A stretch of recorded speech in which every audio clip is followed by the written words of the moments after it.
തുടങ്ങാൻ മണിയാനു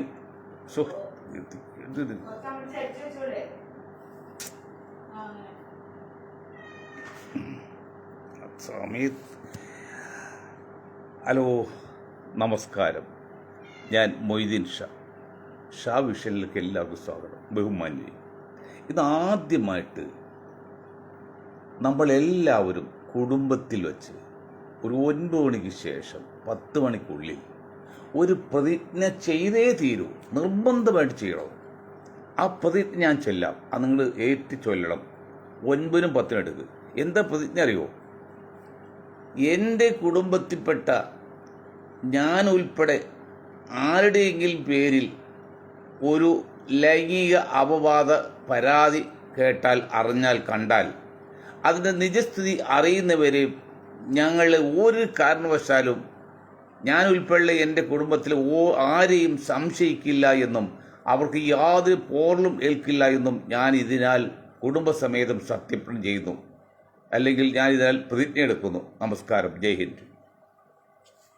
അതായത് ഇന്നിപ്പോൾ ഒരാൾ പ്രസാദ് എന്ന ഒരാൾ 36 വയസ്സുള്ളൊരു ആൾ ബസ്സിൽ വെച്ച് ആ പറയുന്ന പെണ്ണല്ല, ഫോട്ടോ എടുത്ത പെണ്ണല്ല, ഫോട്ടോ എടുത്ത അടുത്തത് പെണ്ണിങ്ങനെ മുല മുട്ടിക്കുന്നൊക്കെയാണ് പറയുന്നത്.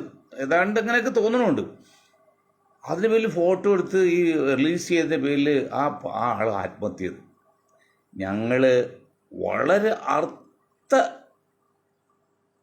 തടസ്സമില്ലാത്തതിൽ പറയാം, ഞങ്ങൾക്കൊരു സംഘടന. എന്താണത്? Anti suicide organisation. അത് വേൾഡ് കൂടി ഉണ്ട്, അതിപ്പോൾ പറയുന്നില്ല. ആൻറ്റി സൂയിസൈഡ് ഓർഗനൈസേഷൻ എന്നൊരു ചെറിയ സംഘടന, ആത്മഹത്യാ വിരുദ്ധ സംഘടന. അതിൻ്റെ കെയർ ഓഫിൽ ഈ മൊയ്തീൻ ഷാ ഉൾപ്പെടെ നിരവധി കുടുംബങ്ങളെ ഞങ്ങൾ ആത്മഹത്യയിൽ രക്ഷപ്പെടുത്തിയിട്ടുണ്ട്. നിരവധി കുടുംബങ്ങളെ, 1-2 ഞങ്ങൾ പറയുന്ന മുദ്രാവാക്യം ജീവൻ ഒഴിച്ച് ബാക്കി എന്തിനും പരിഹാരമുണ്ടുള്ള.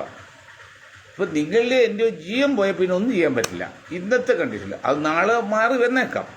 ബാക്കി എന്ത് നോക്കിയിട്ട് പരിഹരിക്കാൻ പറ്റും. ഈ ലോകത്ത് വെച്ചിട്ട് പരിഹരിക്കാം, ഈ ഭൗതിക ലോകത്തെ പരിഹരിക്കാം. അവിടെ ദയവ് ചെയ്ത് നിങ്ങൾ ആരും ഒരു കാരണവശാലും ആത്മഹത്യ ചെയ്യരുത്, അത് ചിന്തിക്കുകയും ചെയ്യരുത്. ഇന്നത്തെ പെണ്ണ് കേസിലെല്ലാം ഒരു 99% വ്യക്തിപരമാക്കി തീർക്കാനും അല്ലെങ്കിൽ തോൽപ്പിക്കാനും നശിപ്പിക്കാനും ഒക്കെയാണ്. 1% പോലും സത്യാവസ്ഥയില്ല. നമ്മൾ സ്ത്രീത്വത്തെ നമ്മൾ ബഹുമാനിക്കുന്നു, ആദരിക്കുന്നു, നമ്മൾ അവരെ സംരക്ഷണം കൊടുക്കുന്നു. അതിൽ ഒരു സംശയമില്ല. അവർ ഏഴകളാണ്, അവർ ബുദ്ധിമുട്ട് അനുഭവിക്കുന്നവരാണ്, പ്രതിസന്ധി നേരിടുന്നവരാണ്. അവർക്ക് എല്ലാവിധ സംരക്ഷണം കൊടുക്കാൻ ഒരു സംശയമില്ല. പക്ഷേ ഇതുപോലെ നെറികെട്ട ജീവികൾ പിന്നെ ആൾക്കാർ കാണാൻ കൂടുതൽ കവറേജ് കിട്ടാൻ വേണ്ടി ചെയ്യുന്ന രീതിയെ ഒരിക്കലും അനുകൂലിക്കാനോ പ്രോത്സാഹിപ്പിക്കാനോ പാടില്ല. അവരെപ്പോലുള്ളവരെയും തക്കതായ ശിക്ഷ കൊടുക്കണം. മാത്രമല്ല, ശാരീരികമായിട്ട് പോലും ആഹ്വാനം തെറ്റാൻ ശ്രമിക്കും. ശാരീരികമായിട്ടുള്ള പേടിപ്പിച്ചാലേ മനസ്സിലാവുള്ളൂ. വെറും കേസ് കൊടുത്ത് എവിടെ കിടക്കും? അവർ പിന്നെ 600-700 കൂലി കിട്ടാല്ലേ. അതുകൊണ്ട് ദയവ് ചെയ്ത് ഞാൻ ഈ പറഞ്ഞ പ്രതിജ്ഞ നിങ്ങൾ ഇന്ന് 9 മണിക്കും 10 മണിക്കുള്ളിൽ ചെല്ലണം. ഞങ്ങളിത് വളരെ നേരത്തെ ചെല്ലിയിട്ടുണ്ട്. എന്തൊക്കെ അറിയോ? ഞാൻ എൻ്റെ മക്കളോടും എൻ്റെ ഭാര്യയോടും പറഞ്ഞിട്ടുണ്ട്, അല്ലെങ്കിൽ ഞാൻ ഉൾപ്പെടെ എൻ്റെ പേരിലോ എൻ്റെ മക്കളുടെ പേരിൽ, എൻ്റെ ഭാര്യയുടെ പേരിൽ ഇതുപോലൊരു വാർത്ത കണ്ടു കഴിഞ്ഞാൽ ഞങ്ങളത് സത്യം അറിയാതെ വിശ്വസിക്കില്ലെന്ന് മാത്രമല്ല, അതിൻ്റെ പേരിൽ ഒരു നടപടിയും പെട്ടെന്ന് എടുക്കില്ല. സത്യം പറഞ്ഞു കഴിഞ്ഞാൽ അതിൻ്റെ വേറെ രീതിയിൽ പ്രതികരിക്കും വേണ്ടി വരുമല്ലോ എന്നുള്ള വാഗ്ദാനം ഞങ്ങൾ നേരത്തോടെ അത് വീണ്ടും ആവർത്തിക്കണം. ബഹുമാന്യരെ, നമ്മുടെ വിഷയത്തിലേക്ക് കടന്നാൽ ഈ കാര്യത്തിൽ നമ്മൾ നേരത്തെ പറഞ്ഞ പത്രക്കാരോടും കോടതിയോടും പോലീസിനോടും പറഞ്ഞിട്ടുണ്ട്. എന്താണ്? കോടതി ശിക്ഷ വിധിക്കാത്ത എത്രയും കാലം ആരുടെ കേസും പത്രത്തിൽ കൊടുക്കരുത്. പോലീസ് റിപ്പോർട്ട് കോടതി കൊടുക്കുമ്പോൾ വരികൾക്കിടയിലൂടെ മനസ്സിലാക്കി എല്ലാ രീതിയിലും അതിൻ്റെ പോയിന്റ് മനസ്സിലാക്കിയിട്ട് വേണം റിപ്പോർട്ട് കൊടുക്കാൻ. കോടതിയും വരികൾക്കിടയിലൂടെ വേണം തീരുമാനം എടുക്കാൻ. അന്ധമായിട്ട് വിധി പ്രഖ്യാപിക്കരുത്. ഈ 3 കാര്യം ചെയ്യണമെന്ന് ഞങ്ങൾ വളരെ നിർദ്ദേശം കൊടുത്തിട്ടുണ്ട് പണ്ടേ തന്നെ. ഞങ്ങൾക്കറിയാം ഇതെല്ലാം വളരെ തട്ടിപ്പാണ്. എത്ര ആത്മഹത്യകൾ! ആലുവയിലെ ഡോക്ടർ ആലുവ പൊഴിച്ചാണ് മരിച്ച്. പണ്ടേതൊരു നേഴ്സ് എന്തോ പറഞ്ഞ് ഞാൻ നിങ്ങളെ പേടിപ്പിക്കുന്നു പറഞ്ഞോണ്ട് ആ പാവം മനുഷ്യൻ ആലുപ്പുഴയിൽ വീണ് പകുതി വീണ് മരിച്ചിട്ടുണ്ട്. അങ്ങനെ എത്ര കുടുംബങ്ങൾ അത് നിങ്ങൾ ശ്രദ്ധിക്കുന്നത് പറയാണ്. നമ്മൾ മറ്റു വിഷയം, ഒരു ക്യാൻസർ രോഗി ഉണ്ടായാൽ 6 മാസത്തിനകം മരിക്കുമെന്ന് ഡോക്ടർ പൂർണ്ണ ബോധ്യം ഉറപ്പ് കൊടുത്താൽ ആ രോഗി ഒഴിച്ച് ആ പ്രദേശത്തുള്ള സർവ്വ അണ്ടനും അടകൊന്നും അറിയും. ആ രോഗി മാത്രം അറിയിക്കില്ല. അയ്യോ അയാൾ ആദ്യം കയറി മരിച്ചുപോയാലൊന്നും. എൻ്റെ പൊന്ന് വിഡ്ഢി ജനങ്ങൾ, ഞാനിപ്പോൾ പറയാണ് വിഡ്ഢികളെ, 6 മാസം മരിക്കുമെന്ന് പൂർണ്ണ ബോധ്യമുണ്ടെങ്കിൽ ഈ വിവരം അറിഞ്ഞിട്ട് അയാൾ 2 ആഴ്ച നേരത്തെ മരിച്ചാൽ പോട്ടെന്ന് വയ്ക്കണം. എങ്കിലും അദ്ദേഹത്തെ വിവരം മനസ്സിലാക്കാമല്ലോ. അങ്ങനെ അറിയിച്ചു കഴിഞ്ഞാൽ അയാൾക്ക് എന്തെങ്കിലും അന്ത്യാഭിലാഷം ഉണ്ടെങ്കിൽ അത് പറയാം, മക്കളോട് വല്ല ഭാര്യയോടൊക്കെ പറയാം, ഭാര്യയൊക്കെ ഒന്നുകൂടി സ്നേഹിക്കാം.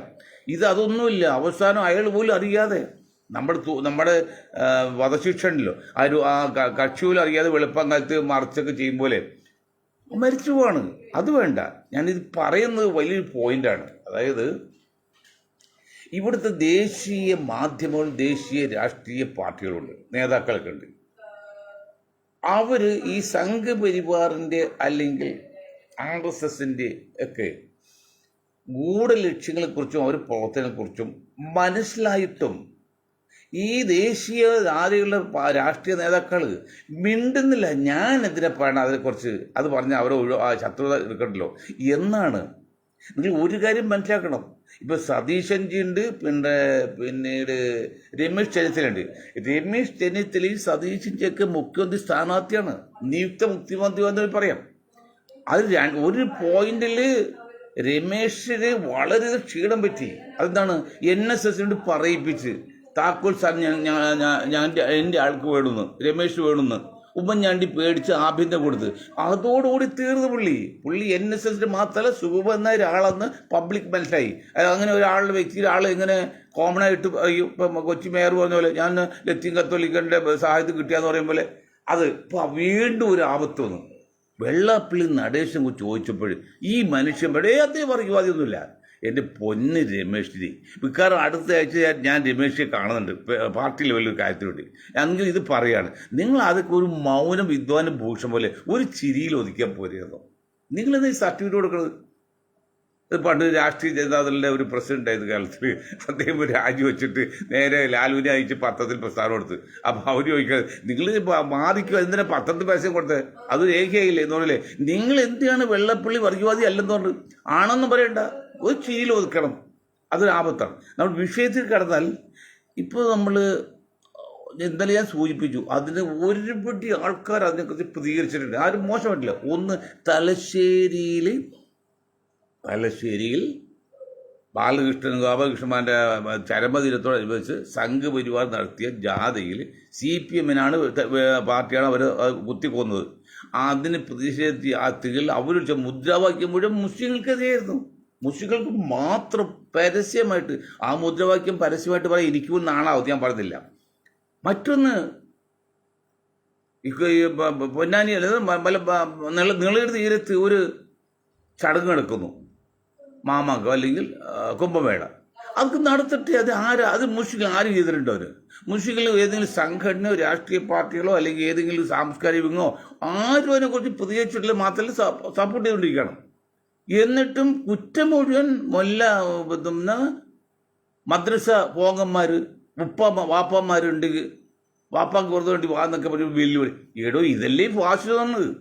ഇത്രയും നീചവും നിഷ്ഠൂരവും നികൃഷ്ടവുമായ ഫാസിസ്റ്റ് വെല്ലുവിളി പരസ്യമായിട്ട് വന്നിട്ടും ഈ സതീശനെ പോലെയും അല്ലെങ്കിൽ രമേശ് പോലെയും GP ജോണിനെ പോലുള്ള നേതാക്കൾ എന്തേ മിണ്ടാത്തത്?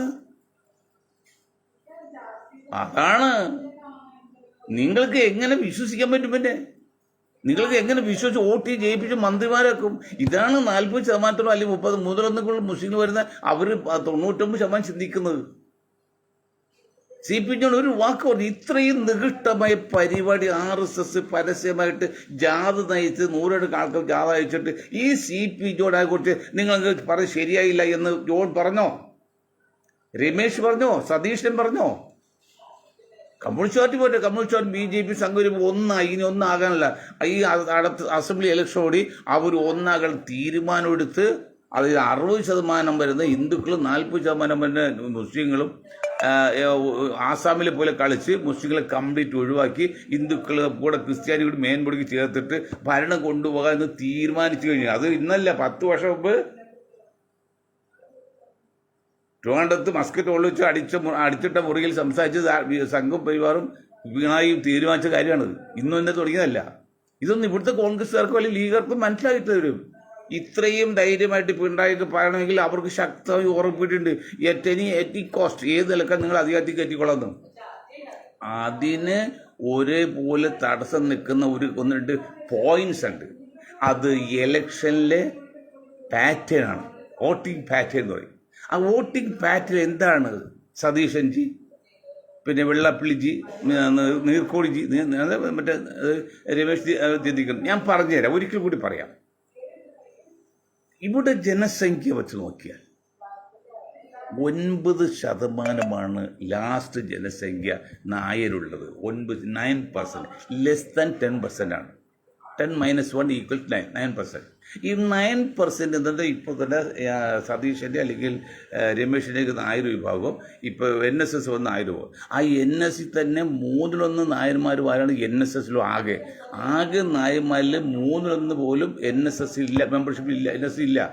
അതിൽ 1/3 പോലും ഈ പിന്നെ സുബാൻ നായർ കൂടെ ഇല്ല. അതിന് സുബാൻ നായർ പറഞ്ഞ ആൾ തോൽക്കും. ട്രിവാൻഡ്രത്ത് പുള്ളി ശ്രമിച്ചല്ലോ കഴിഞ്ഞ ഇലക്ഷന്, ആൾ തോറ്റുപോയി. വെള്ളാപ്പള്ളി പറഞ്ഞ് തോറ്റു. അങ്ങനെ നിൽക്കുമ്പോൾ 9% മൊത്തം എടുക്കുക സമ്മതിച്ചു.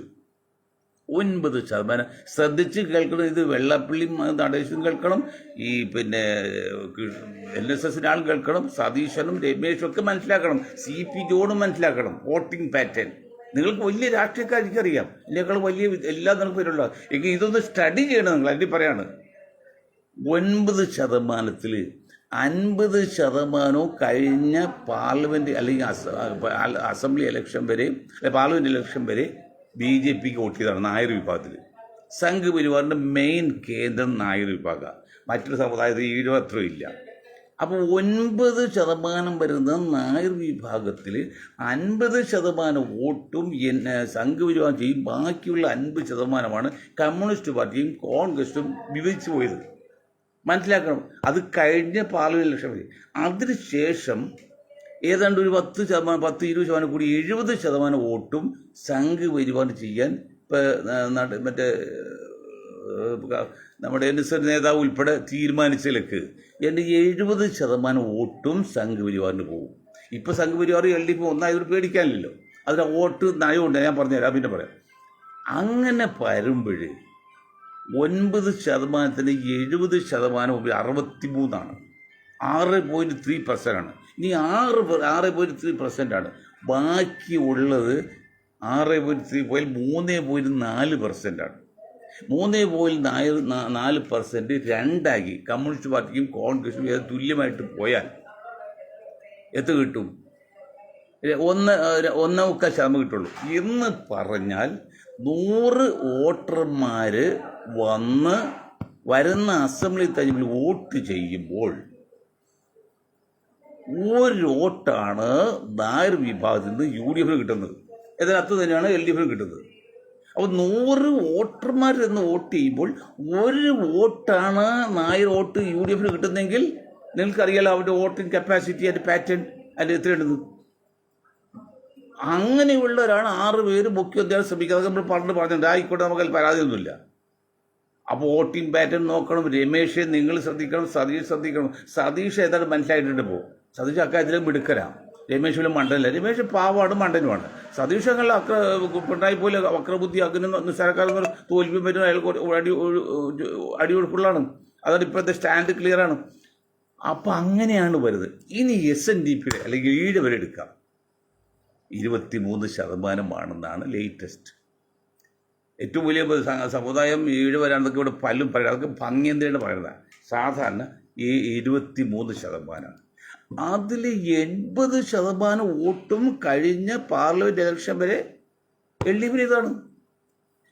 പിണറായി സർക്കാർ 3ാമത് വരുമെന്ന് സാധ്യതയുള്ളതുകൊണ്ടും പിണറായി വീണ്ടും വരുന്നതും ഈഴവ വിഭാഗത്തിൽ 90% LDF വോട്ട് ചെയ്ത് തീരുമാനിച്ചിരിക്കുക. LDF വോട്ട് ചെയ്യുന്നത്, പിണറായിക്ക് ഉൾപ്പെടെ, സംഘപരിവാരനല്ല. ആ 90% കഴിഞ്ഞാൽ പിന്നെ എത്രയുണ്ട്? 21 90 10% 2 10 22 40 21 10 2 30 2.3% എലക്ഷനിൽ ഒരു ബാക്കിയുള്ളത്. അത് രണ്ടായി ഡിവൈഡ് ചെയ്താൽ എത്ര കിട്ടും?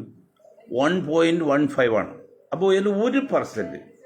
അപ്പോൾ 100 ഈഴവൻ വന്ന് വോട്ട് 100 വോട്ട് ചെയ്യുമ്പോൾ ഈ LDFനും UDFനും കിട്ടുന്നത് 1 വോട്ടാണ്.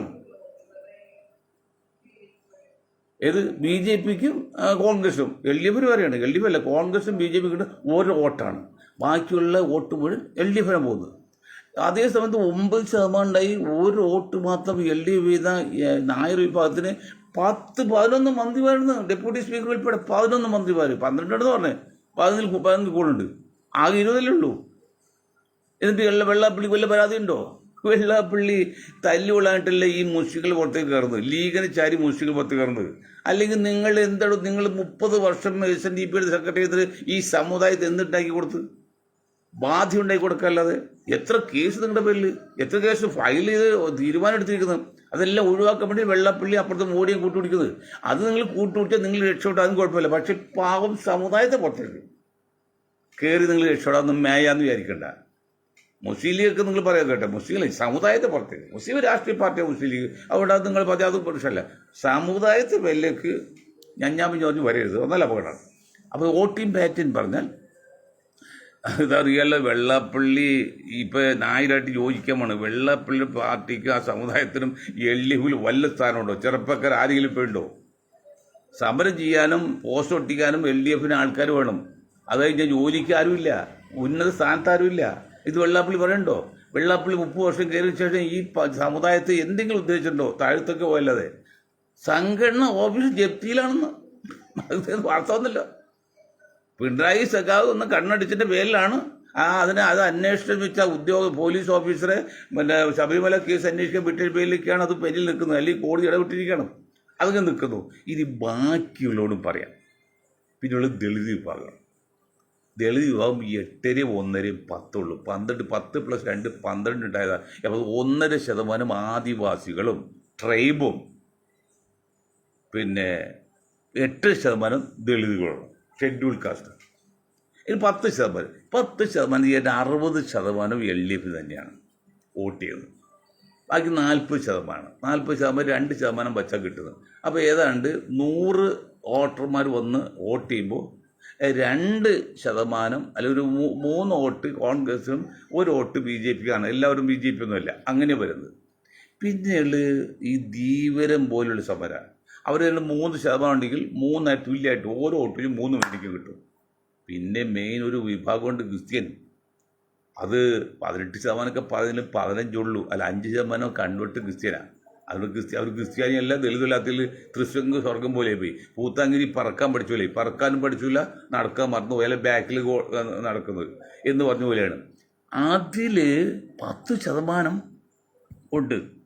അതിലൊരു 2% വോട്ട് BJPക്ക് അനുകൂലമായി വന്നെങ്കിൽ ഇപ്പോഴത്തെ ട്രെൻഡ് വെച്ച് പോലെ അതൊരു 1.5% കുറഞ്ഞിട്ടുണ്ട്. ആ 10%-ൽ 1.5% BJP കിട്ടുന്നത് 100 വോട്ട് ചെയ്യുമ്പോൾ 1.5 വോട്ടേ കിട്ടുള്ളൂ. ബാക്കി ഏതാണ്ട് 2.5% വോട്ട് അവർക്ക് കിട്ടും. 1.5 പോയിട്ട് ഒരു 3.5% വോട്ട് ഈ LDFന് കിട്ടും. അപ്പോൾ 100 വോട്ട് ചെയ്യുമ്പോൾ ഒരു 3.5 വോട്ട് കിട്ടും. ബാക്കി 5% എന്നാൽ 100 ആളൊന്ന് വോട്ട് ചെയ്യുമ്പോൾ 5 വോട്ട് ക്രിസ്ത്യാനികളിലെ UDFനാണ്. അത് ഒരുപക്ഷെ 6 പേര് ആകാം ഇപ്പോഴത്തെ സാഹചര്യത്തിൽ. അങ്ങനെയാണ് നിൽക്കുന്നത്. എന്നിട്ടും എങ്ങനെയാണോ ഇത്രയും കാലം UDF ഭരണത്തിൽ കയറിയത്? ഈ കഴിഞ്ഞ 2 പ്രാവശ്യം എങ്ങനെയാണ് LDF അധികാരത്തിൽ കയറിയത്? അതാണ് ഞാൻ പറഞ്ഞത്. ഈ അറബിക് സർവകലാശാല തുടങ്ങാത്ത പേരിലും കളിയാക്കിയതിൻ്റെ പേരിലും അവഹേളിച്ചതിൻ്റെ പേരിൽ 2% മുസ്ലിങ്ങൾ ഒന്ന് പിന്നോക്കം അടിച്ച് LDFിലേക്ക് തിരിഞ്ഞ്. അതാണ് 99 സീറ്റ് കിട്ടിയത്. അത് ഞാൻ പറഞ്ഞു 60ഓളം സീറ്റുകൾ ജയിക്കുന്ന 500 2000 വോട്ടാണ്. അപ്പോൾ 1.5 ലക്ഷം ആൾക്കാർ ഓരോ ഡിവിഷൻ മണ്ഡലത്തിലുണ്ടെങ്കിൽ അതിൻ്റെ 2% 3000 വോട്ടാണ്. അപ്പോൾ അതുകൊണ്ടാണ് 99 വോട്ട് കമ്മ്യൂണിസ്റ്റ് പാർട്ടി കിട്ടിയും 1 വോട്ട് 1 സീറ്റ് നാളെ പോയത് 98 ഇതൊക്കെ. അതിപ്പോൾ കിട്ടില്ല, അത് തിരിഞ്ഞു പോയി. അതാണ് ഇപ്പോൾ പഞ്ചായത്ത് വോട്ടിൽ കണ്ടത്. ഇങ്ങനെ ബാക്കി വോട്ട് കിട്ടുന്ന മുഴുവൻ ഏതാണ്ട് 1/3 കൂടുതൽ 35%, 40% എടുക്കുന്ന സംഘപരിവാർ വന്നെങ്കിലും ഒരു 35% മുസ്ലിങ്ങൾ കേരളത്തിലുണ്ട്. അതിൽ 10% കമ്മ്യൂണിസ്റ്റ് പാർട്ടിക്ക് വോട്ട് ചെയ്യേണ്ടത്. അതിൽ കഴിഞ്ഞ 2 ടേമിൽ 2% കൂട്ടിയത് 12%. 12% ആയപ്പോഴാണ് ഈ 99 സീറ്റും കിട്ടിയതും പഞ്ചായത്തിലും പിന്നെ അസംബ്ലിയിലും LDFന് കൂടുതൽ കിട്ടും. അതിങ്ങനെ മാറിപ്പോകുന്നു. അതിൻ്റെ ക്ഷീണം കണ്ടല്ലോ. അതിൽ ഇത്തവണ 35% ഉണ്ടെങ്കിൽ അതിൽ 10% ആർക്കായിരുന്നു? കമ്മ്യൂണിസ്റ്റ് പാർട്ടിയുടെ. അതിൽ നിരീശ്വരവാദികൾ ഒഴിച്ച് ബാക്കി മുസ്ലിം നാമധാരികളിലെ നിരീശ്വരവാദി ഒഴിച്ച് ബാക്കി എല്ലാം UDF വോട്ട് ചെയ്യണം. അപ്പോൾ അതെങ്ങനെ വന്നാൽ ഏതാണ്ട് 3% മാക്സിമം ഉള്ളൂ. അപ്പോൾ 3% കഴിഞ്ഞാൽ 35-ൻ്റെ 3% കഴിഞ്ഞാൽ ബാക്കി ഏതാണ്ട് ഒരു 31 അല്ലെങ്കിൽ 32% UDFന് ചെയ്യണം. അപ്പോൾ 32% UDF ചെയ്യുമ്പോൾ ബാക്കി കമ്മ്യൂണിസ്റ്റ് കോൺഗ്രസും ഒക്കെ ബാക്കി സമുദായത്തിൽ നിന്ന് കമ്മ്യൂണിസ്റ്റ് കോൺഗ്രസിലേക്ക് ഒരു 10% വോട്ട് കിട്ടിയായിരിക്കും. 10%, വെറും 10%.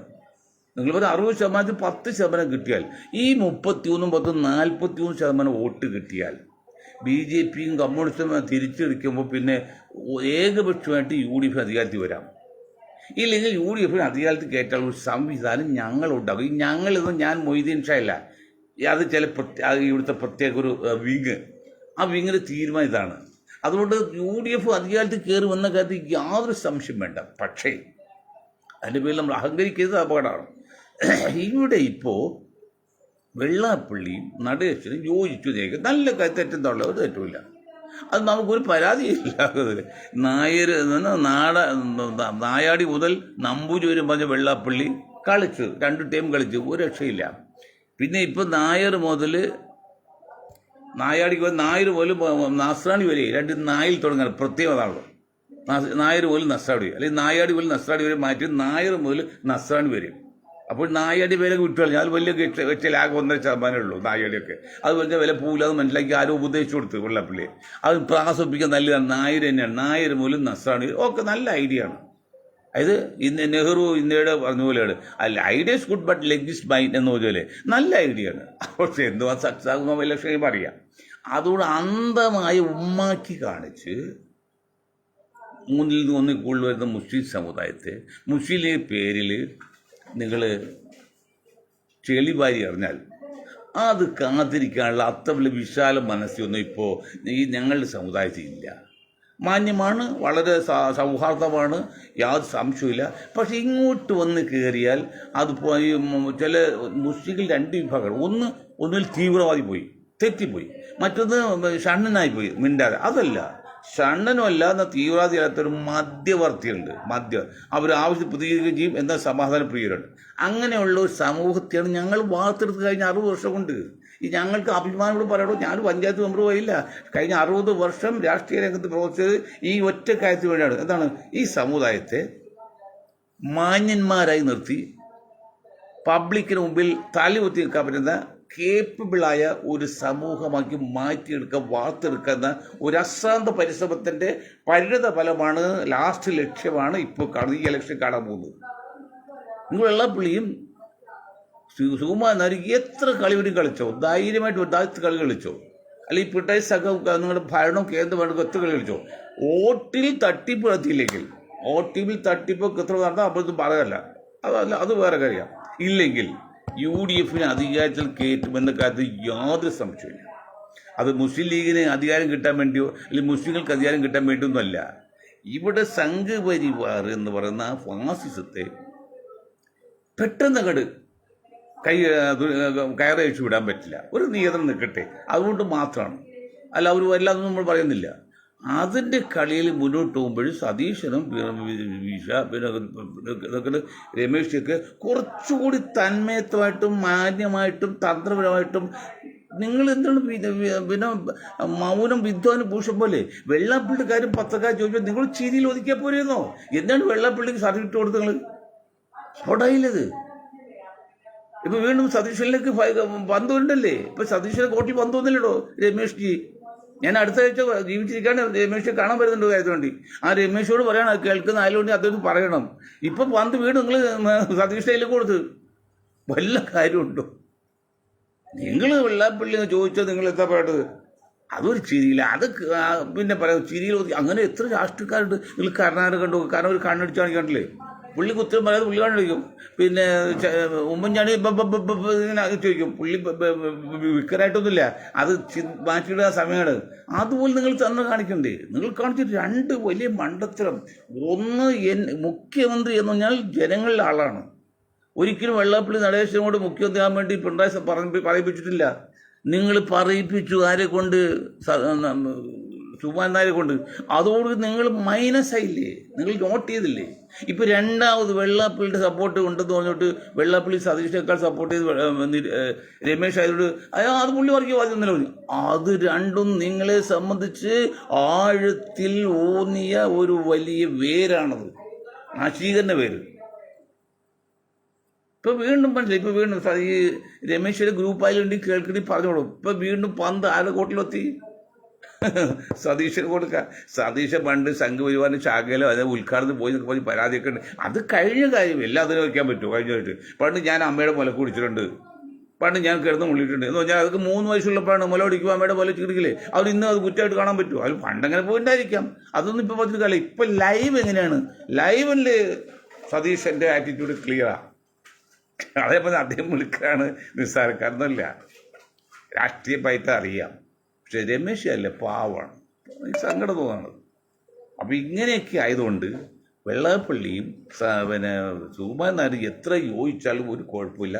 ഭരണ UDF കിട്ടും, മറ്റ് തടസ്സമൊന്നുമില്ല. പക്ഷേ കമ്മ്യൂണിസ്റ്റ് പാർട്ടിയുടെ അവസ്ഥ അത്ര മോശമാണ്, തകർച്ചയുടെ പക്കത്ത്. ഈ ഒരു ഇലക്ഷൻ കഴിഞ്ഞതോടെ കമ്മ്യൂണിസ്റ്റ് പാർട്ടി അധികാരത്തിൽ കയറിയാൽ തീർന്ന്. പിന്നെ എല്ലാ ഓഫീസും കൽക്കട്ടയിലെയും പിന്നെ ത്രിപുരയെ പോലെ BJPയുടെ കയ്യിലാവും. ആ മനസ്സൂടെ തയ്യാറായി കഴിഞ്ഞു. അങ്ങനെ അവർ വിഴുങ്ങാൻ പോവാണ്. കമ്മ്യൂണിസ്റ്റ് പാർട്ടി എന്ന പ്രസ്ഥാനത്തെ സംഘപരിവാർ വിഴുങ്ങാണ്. ഞാൻ പറയില്ലേ, പണ്ട് പിന്നെ പാമ്പിൻ്റെ വായിൽ തവള പെട്ട്. അപ്പോൾ തവള പറഞ്ഞു ഞാൻ ഇപ്പം പോകുമെന്ന് പറഞ്ഞു. കുറച്ച് തവള ഇറങ്ങി അടിയിലേക്ക് പോയപ്പോൾ വിട്ടാൽ പോകുന്നതായി. മൂന്നാമത് വന്നപ്പോൾ മിണ്ട ശബ്ദമില്ലാതെ അപ്പോൾ വയലിലേക്ക് പോയി. അതുപോലെ മാർക്സിസ്റ്റ് പാർട്ടിയെ BJP എന്ന് പറയുന്ന കേന്ദ്ര ഭരണകക്ഷി അങ്ങോട്ട് വളഞ്ഞ് ഒതുക്കി ഗ്രഹണം പിടിച്ച ചന്ദ്രനെ പോലെ അല്ലെങ്കിൽ സൂര്യനെ പോലെ ഒതുക്കി അതിലേക്കാട് ഉൾക്കൊള്ളാൻ പോകണം. അതാണ് എന്ന സ്ഥാനാളായിട്ട് മുഹമ്മദ് എന്ന സന്യാസി പേര് മാറി ആക്കി. അദ്ദേഹവും പിണറായി കൂടി അടിച്ചിട്ട് മുറിയിൽ നിന്ന് സംസാരത്തിൽ 1-2 മണിക്കൂർ അന്ന് തീരുമാനിച്ചു കഴിഞ്ഞു. അത് ഇന്നും അജണ്ട അങ്ങനെ പോകാണ്. അത് വളരെ ബുദ്ധിപൂർവമാണ്, വളരെ താത്വികമാണ്, വളരെ തിയറിറ്റിക്കലാണ്, പ്രാക്ടിക്കലാണ്. അത്ര മോശമൊന്നും കാര്യമില്ല. ഞാനൊന്നും സംഘപരിവാരം കുറ്റപ്പെടുത്തില്ല. അവരൊക്കെ അതിൽ വെൽ പ്ലാൻഡാണ്, അതൊന്നും സംശയമൊന്നുമില്ല. പക്ഷേ എങ്കിലും അതിന് പുറത്ത് ഇങ്ങനെ ഒരു പുതപ്പിൽ കുന്തം പോലെ ഉള്ളത് കൊണ്ട് അത്ര ഈസി ആയിട്ട് LDFിനകത്ത് കയറ്റാനും വീണ്ടും വരുത്താനും പറ്റില്ല. ഇപ്പുറത്ത് ഈ വിഭാഗം വളരെ സജ്ജമാണ്. കാരണം നീന്താൻ അറിയാൻ പാടില്ലാത്ത വെള്ളത്തിൽ വീണ കൈകളിട്ടടിക്കുന്നേ, ആത്മരക്ഷാത്വം, അതുപോലെ ശക്തിയുണ്ട്. ഞാൻ ഒരു കാര്യം പറഞ്ഞു നിർത്താം. അതായത് എൻ്റെ നാട് ചെമ്പറക്കി, ആലുവയിൽ നിന്ന് ബസ്സിൻ്റെ മുകളിൽ എന്ത് കയറ്റി കിടക്ക കയറ്റി പോകണം. ഒരു കൊല്ലത്താൻ ഒരു ആളാണ്. അപ്പോൾ വളവിൽ വന്നപ്പോൾ കിടക്ക പുറത്തേക്ക് പോയെന്ന് അറിയാൻ വേണ്ടി പുള്ളി തല പുറത്തോട്ട് നോക്കി, പോസ്റ്റ് ഇടിച്ച് തല അങ്ങോട്ട് പോയി. തല പോയിട്ട് അവിടെ എത്ര അടി ഉയരമുണ്ട്? 10-12 അടി ഉയരമുള്ള അവിടെ ബസ്സിൽ നിന്ന് താഴെടുത്ത് ഇറച്ചുപോയി. അത്ര പവറായിപ്പോയി ആ മരണവേദന. അതുപോലെ ഉണ്ട് ഇത് മുസ്ലിം സമുദായത്തിൽ നിൽക്കക്കള്ളിയുടെ നിലനിൽപ്പിൻ്റെ അവസാനത്തെ പ്രവൃത്തിയായതുകൊണ്ട് അവർ എല്ലാം മറന്ന് പരമാവധി സഹകരിക്കാൻ തീരുമാനമെടുത്തിട്ടുണ്ട്. ഇത് വെറുതെ പറഞ്ഞല്ല, അക്ഷാത്ത ശരിയാണ്. അതിനുള്ള ട്രെയിനിങ് കൊടുത്തിട്ടുണ്ട്. പക്ഷേ ഒരിക്കലും തീവ്രവാദത്തിൽ നമ്മുടെ പിള്ളേരെ വിടൂല, നമ്മുടെ ആൾക്കാരെ വിടൂല. തീവ്രവാദത്തിലും ഭീകരവാദത്തിലും വിഘടനഭാഗത്തേക്കും ഒന്നും നമ്മുടെ പ്രവർത്തകരെ വിടില്ല. പ്രവർത്തനം നമ്മുടെ സമുദായത്തെ വിടൂല. എല്ലാം ശാന്തമായിട്ട് ബുദ്ധിപൂർവ്വം നയപരമായിട്ട് മുന്നോട്ട് പോകാൻ ട്രെയിനിങ് കൊടുത്തവർ അവർ എടുത്തിയാടില്ല. അവരത് ചെയ്യുമെന്ന് പറഞ്ഞുകൊണ്ട് ഞാൻ എൻ്റെ വാക്കുകൾ നിർത്താൻ. നിങ്ങൾക്ക് ഒരായി നന്ദി. ജയ് ഹിന്ദ്.